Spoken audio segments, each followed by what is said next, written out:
feliz sábado a todos nuestros hermanos. Hoy 9 de octubre. Lección número 9. Moisés enseña historia para memorizar. Y todos comieron el mismo alimento espiritual. Y todos bebieron la misma bebida espiritual, porque bebían de la roca espiritual que los seguía, y la roca era Cristo. 1 Corintios 10, 3 y 4. Padre Santo, a ti las gracias por habernos acompañado durante toda la noche. Al despertar, danos a Cristo. Amén. Para hoy sábado, segundo repaso. ¿Por qué Dios destruía a los niños? Continuando el estudio de ayer. La destrucción de los niños junto con sus padres se justificaba porque la generación joven seguiría exactamente el camino de todas las generaciones que les precedieron, ya que la tendencia hacia la corrupción, hacia la depravación, hacia la rebelión, estaban arraigadas en la naturaleza de los niños, porque, repito lo que dije ayer, los padres enseñaban a sus hijos desde pequeños a cometer cosas nefandas como algo natural, como algo cultural de la nación. Es decir, sus padres morían y ellos ejecutarían lo mismo. Es igual, y quizás suene raro que voy a decir, si Dios destruyera a Satanás y a sus demonios, en nosotros el pecado inherente que tenemos nos haría hacer cosas malas por inherencia. ¿Por qué? Porque Romanos dice que no hay nada bueno en el ser humano, no hay justo ni aun bueno, ni aun uno. Es decir, aún Dios destruyera a Satanás y a los demonios y quedaríamos nosotros los pecadores vivos, lo que haríamos es seguir matando, robando, porque ya eso es inherente por cultura y por ejercicio. Y recuerde que en psicología se aprende de que las cosas se graban con la repetición. Así como una canción, usted se la aprende repitiéndola en la mente hasta que la canta, pues eso mismo pasa con el pecado. El pecado, oiga bien, 6,000 años de pecado en la naturaleza humana. Lo más natural es que, aunque no haya diablo ni haya demonios existentes, ya en nosotros el pecado sería algo tan natural. Y eso es lo que quiero explicar con esa ilustración, por qué Dios tenía que destruir a los cananeos con sus hijos, porque estaban dominados igualmente que los ancianos. Esos ancianos una vez fueron jóvenes y fueron niños. Ellos también aprendieron a ser corruptos en el ejercicio y en la confirmación de esa maldad, de tal manera que cuando llegaron a la senectud, a la vejez, para ellos era tan natural cometer las cosas más degradantes de homosexualidad, de lesbianismo, de todo. Usted no se imagina. Ustedes no se imaginan. Lo que pasa es que uno no puede dar los detalles por esta vía, una vía de respeto a ustedes. Pero todo el material que yo he investigado sobre la vida de los cananeos es tan degradante, tan sucia, que apenas yo he dicho pinceladas, como ayer y anteayer. Los ponían a comer excrementos de ellos mismos. Señores, cambiamos el tema. Así que destruir a los padres y dejar a los niños vivos significaba preservar la misma semilla de corrupción que su padre tenía. Así que sobre el escéptico pesa la responsabilidad de probar que la nueva generación no hubiera seguido la misma conducta que sin excepción practicaran las generaciones anteriores. Ahora, por una lógica sana, se opone a semejante razonamiento Y por esa razón, la destrucción de niños y ancianos en Canaán terrenal se torna tan razonable como la destrucción de sus padres. En el relato del diluvio se encuentra otra prueba del trato de Dios con los hombres en lo que atañe a su castigo. Dios vio que la maldad de los hombres era mucha en la tierra, dice en este capítulo 6, y que su pensamiento era de continuo solamente al mal. Yo me hago una pregunta, hoy no es así, hoy es así. Hoy es así. Así que Dios vio que la maldad del hombre era tan grande en la tierra que solamente pensaba en hacer lo malo. Y si Dios hubiera permitido que los antediluvianos continuasen su vida licenciosa, equivaldría a admitir ante el universo que Dios hizo mal con expulsar a Lucifer del cielo. Si el Señor hubiese dejado vivo a los antediluvianos, en los mismos antediluvianos le iban a reclamar a Dios que volviera Lucifer al cielo o Satanás al cielo a vivir. Pero Dios no podía admitir la inconducta de los antediluvianos. ¿Por qué? Porque debía destruirlo enseguida. Dios les dio 120 años, mis hermanos. Dice Génesis 6:3, no contenderá, debía contender, pelear, luchar. No luchará mi espíritu con el hombre para siempre. Serán sus días 120 años de gracia. Dando a entender que la paciencia de Dios tiene un límite, no porque Él es impaciente, sino porque el hombre es destruido, porque ya su vida agotó la gracia de él arrepentirse y en consecuencia dejarlo vivo. Sería la confirmación de el reclamo de por qué Satanás no siguió viviendo en el universo. Así que la conclusión razonable es que al final del tiempo nada se ganaba con el Espíritu de Dios contender con corazones que no quieren ser arrepentidos o cambiados. Y cuando Dios ya no puede más para que lo obedezcan, ¿qué hace? Termina el día de misericordia, que llamamos como la gracia, el Espíritu Santo, retirarse del corazón humano. Pero es el hombre mismo quien ha puesto fin a su oportunidad por su negativa a escuchar las súplicas del Espíritu Santo y de que se vuelva a Dios. Y entonces Dios destruye el pecado. Pero como el pecado está identificado el individuo con él, está adherido al individuo, entonces Dios destruye el pecado y el adherente al pecado es a saber el pecador. Porque lo que Dios odia es el pecado, no el hombre. El hombre fue hecho a imagen de Dios. Él viene a destruir el pecado. Y dice el deseado de toda la gente que los que se aferran al pecado van a ser destruidos juntamente con el pecado.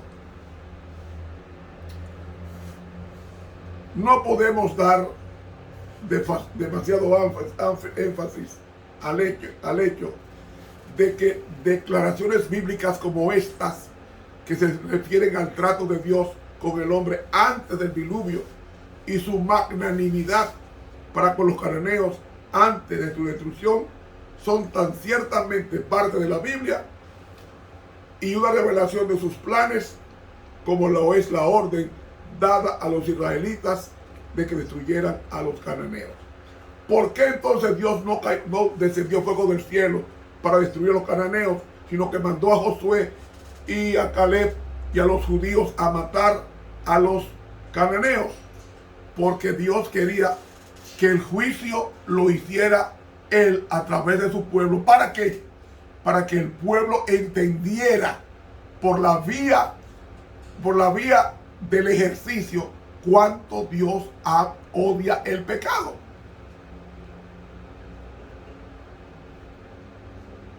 hazlo tú, yo te mando para que tú veas cuánto yo odio eso, para que tú no lo repitas como mi pueblo.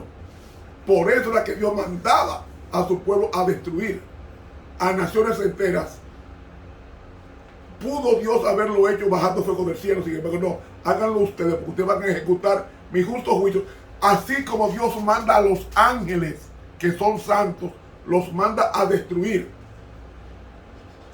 A Sennacherib mandó un ángel que mató 185,000 soldados de Sennacherib. Un ángel mandó a los ángeles, a Sodoma y Gomorra, a destruir. O sea, Dios ejecuta juicio a través de sus santos.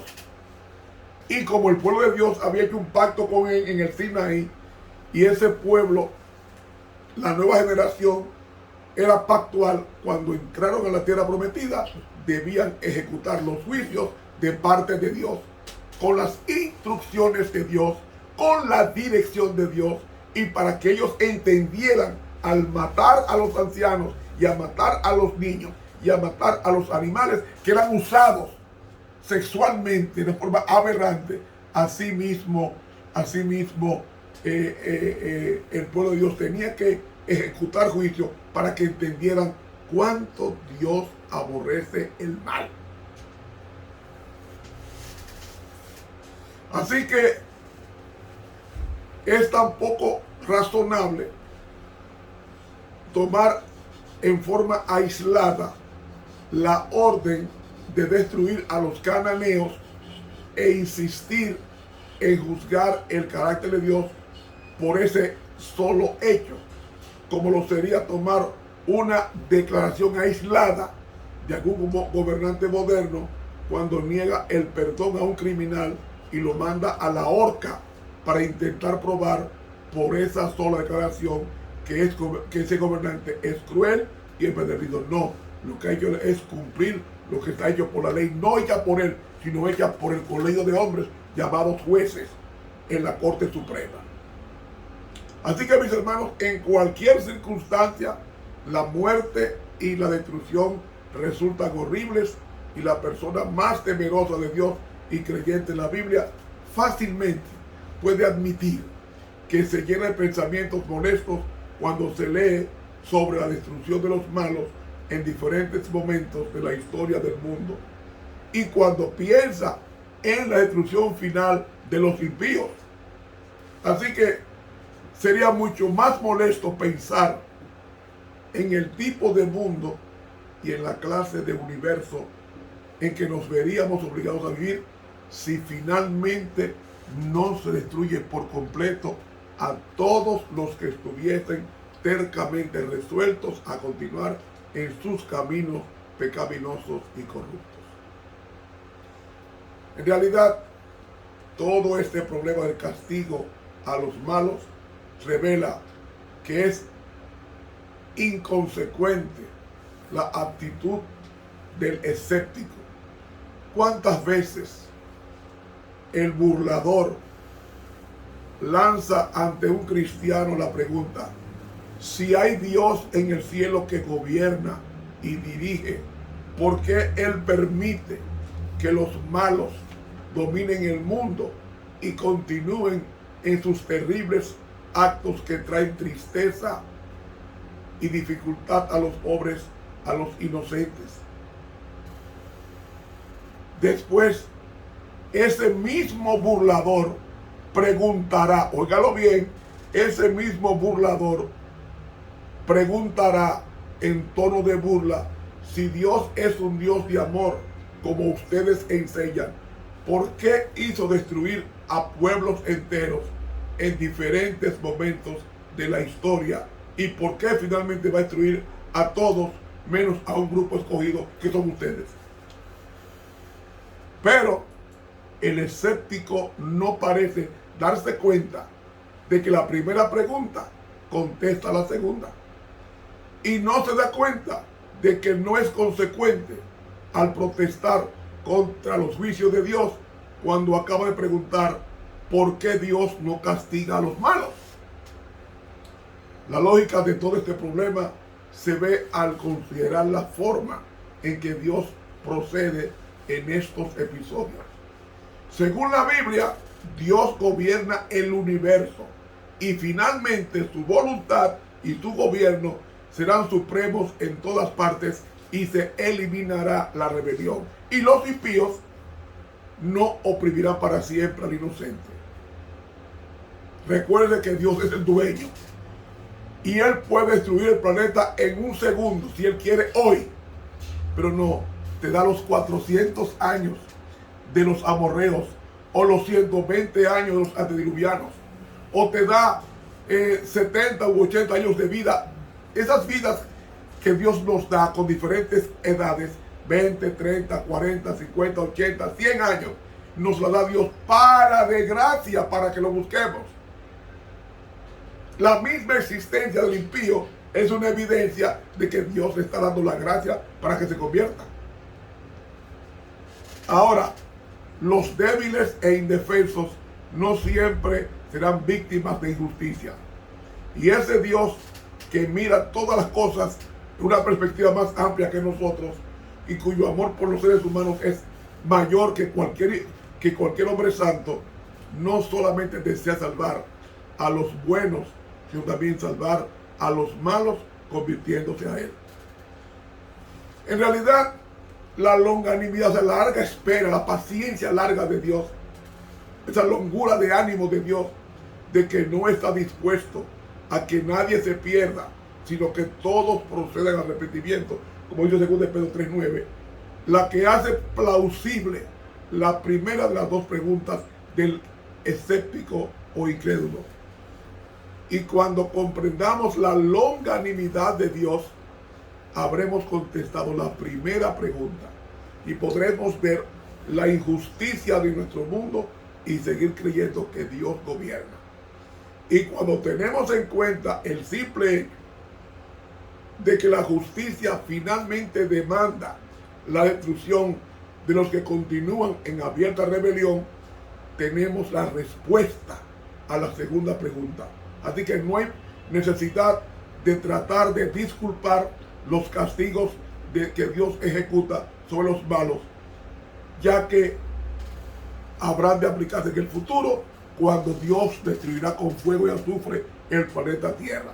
No por complacencia de Él, sino porque el pecado habrá llegado a su punto maduro para ser destruido, y los hombres que perpetúan el pecado en ellos serán pasibles de destrucción.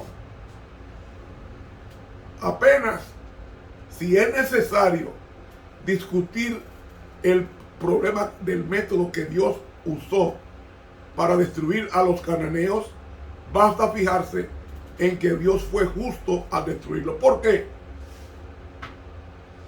Él usó 3 medios de destrucción en el Antiguo Testamento. Usó agua con el diluvio, usó fuego con Sodoma y Gomorra, usó plaga y usó la espada. Pero nosotros nos preocupamos de la justicia de la pena capital y no del método para aplicarla. Por ejemplo, tenemos hoy día la pena capital de la electrocución, de la horca o del pelotón de fusilamiento. Pero algunos comentaristas han opinado que tal vez el Señor creyó conveniente que su pueblo escogido actuase como verdugos a fin de que ellos mismos quedasen vívidamente impresionados con el horror del pecado y de su rebelión, pues se advirtió a los israelitas que debían cuidar de no caer en las abominaciones de los cananeos para que no sufrieran el mismo castigo. Usted lo ve eso en Levítico 18, que es el capítulo que dice cómo eran los cananeos. Levítico 18, versículo 28. Y la tierra os vomitará por haberla contaminado, porque cualquiera que hiciere alguna de todas estas abominaciones las personas que las hicieren serán cortadas de entre su pueblo, refiriéndose al pueblo de Dios. Sin embargo, si Israel hubiese llevado a cabo a su pleno cumplimiento el plan que Dios tenía para la conquista de Canaán, habrían sido diferentes los acontecimientos tocantes a los cananeos, por lo menos en buena medida de lo que fueron en realidad. Y esto resalta cuando se reafirman los principios ya presentados dentro de un panorama más amplio de otros principios afines. Por ejemplo, primero, Dios es el gran árbitro de la historia y determina la duración y extensión territorial de la nación. Es el dueño y él silenciosa y pacientemente guía los asuntos de la tierra a fin de realizar los consejos de su divina voluntad. Usted busca esto en el libro La Educación, página 173. Sin embargo, cada nación, empleando el poder que Dios le da, determina su propio destino por la fidelidad con que cumplen el propósito de Dios que tiene para ella. La oposición a los principios que Dios origina la ruina nacional, porque solo lo que está a tono con los principios divinos y expresa su carácter puede perdurar. Segundo, Dios no tomó a Israel como pueblo escogido empleando favoritismo. Él habría aceptado a cualquier nación en las mismas condiciones que impuso a Israel.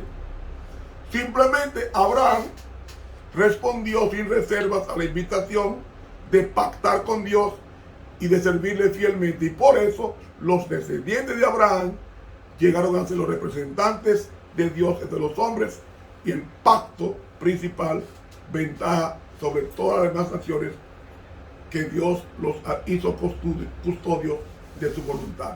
Y entonces les encargó a diseminar sus principios en todo el mundo. Así que a fin de que pudiese desempeñar en forma eficaz esa tarea, y siempre que cumplían los propósitos divinos, Dios derramaría sobre Israel bendiciones sin límite, según Deuteronomio 7. Y Dios se proponía proporcionarles todas las facilidades para que llegasen a ser la nación más grande de la tierra. Y en las bendiciones que así recibe Israel, las naciones vecinas verían una evidencia tangible y convincente de que vale la pena cooperar con Dios. Y fue su plan original que las labores misioneras personales de Abraham, de Isaac, de Jacob, les proporcionasen a los pueblos de Canaán la oportunidad de conocer a Dios y de adorarle. Y todos los que abandonasen la idolatría de Canaán debían unirse al pueblo escogido de Dios. ¿Como quién? Como Rahab la ramera. Aceptó el plan de Dios, y cuando Josué entró y destruyó a Jericó, libró de la muerte a la ramera Rahab y a su familia, porque aceptaron el plan de Dios, que era lo que Dios quería con los demás pueblos de Canaán, que presentaban el mensaje, lo rechazaban, eran destruidos. Tercero, los cananeos tuvieron 400 años de gracia, pero en vez de aprovechar esa oportunidad, colmaron la copa de maldad y tuvieron que ser desposeídos de la tierra que no merecían, porque era necesario limpiar la tierra de todo cuanto indudablemente impediría el cumplimiento de los misericordiosos propósitos de Dios. Y la justicia y la misericordia de Dios ya no pueden permitir más que las naciones paganas continuasen existiendo. Y entonces llegó a su culminación la cuenta de que Dios tenía con ellos, según Daniel capítulo 5, versículos 22 y 29, como también Génesis 6:3. Así que después de haber concedido la tierra de Canaán a los israelitas, Dios los designó como instrumentos suyos para la ejecución del castigo divino de los habitantes de la tierra. Deben o debían destruir a los cananeos del todo, sin dejar con vida a nadie. ¿Por qué? Porque todos estaban corrompidos hasta la médula. Todos debían morir a espada. Sin embargo, esto no significaba que debían perecer las personas que escogieron servirle a él, como la conversión de Rahab, la cananea, lo cual atestigua que la misericordia de Dios salva a todo aquel que abandona el pecado. En el diluvio, la destrucción de Sodoma y la caída de Jerusalén en manos romanos en años 70, todos los que hicieron caso a la advertencia divina fueron salvos. Y la terminación del tiempo de gracia de una nación no exigía que muriesen los inocentes junto con los que merecían la muerte. Y tercero, la conquista de Canaán. El poder divino había de combinarse con el poder humano. Y Dios quería que todos reconociesen que solo por su propia bendición Israel prevalecería. En Cades Barnea, y unos 38 años después, la de Jai, enseñaron al pueblo que con su propia fuerza nunca podrían subyugar a una nación pagana. Sin embargo, Dios no deseaba que los israelitas, al conquistar Canaán, mediante una guerra común y corriente, se ejecutara, sino más bien por la obediencia estricta de sus instrucciones, Dios los libraría. Y en algunos casos, Dios hizo grandes milagros en favor de su pueblo, cuando llenó de temor a los cananeos, quienes se rindieron algunos sin luchar. Número 22, Josué 2, Génesis 35, etc. Y en algunos casos se confundieron y se volvieron unos contra otros, según Jueces 7 y 1 Samuel 14. Y en algunas oportunidades Dios utilizó las fuerzas de la naturaleza, así como lo había hecho en Egipto, en el Mar Rojo y en el cruce del Jordán. Así que si tan solo Israel hubiese colaborado con él, Dios habría obrado en su favor de muchas maneras inesperadas. Y también algunas naciones, quizás, como ocurrió en el caso de los gabaonitas, habrían llegado a conocer al Dios verdadero. Pero los repetidos fracasos del pueblo de Dios al no obedecer estrictamente las órdenes de Dios en Cades, en Sitín y en Jai, en gran medida apaciguaron los temores de los cananeos y le dieron tiempo para prepararse para luchar contra el pueblo de Dios. Sin embargo, ya que el amor de Dios no lograba más llevarlo al arrepentimiento, la justicia divina decretó que el tiempo de gracia de esos que se rebelaron contra Dios había terminado y exigió su pronta ejecución y dio su tierra a sus representantes escogidos. ¿Entienden ahora por qué Dios mandaba a matar niños, ancianos, jóvenes, doncellas? Ahí está. Habían colmado la copa de iniquidad y el ejecutor de los juicios de Dios era el pueblo de Dios, para que sintieran el odio por el pecado que Dios siente por el pecado. Que Dios te bendiga. Estuvo contigo el profesor Ramón Romero.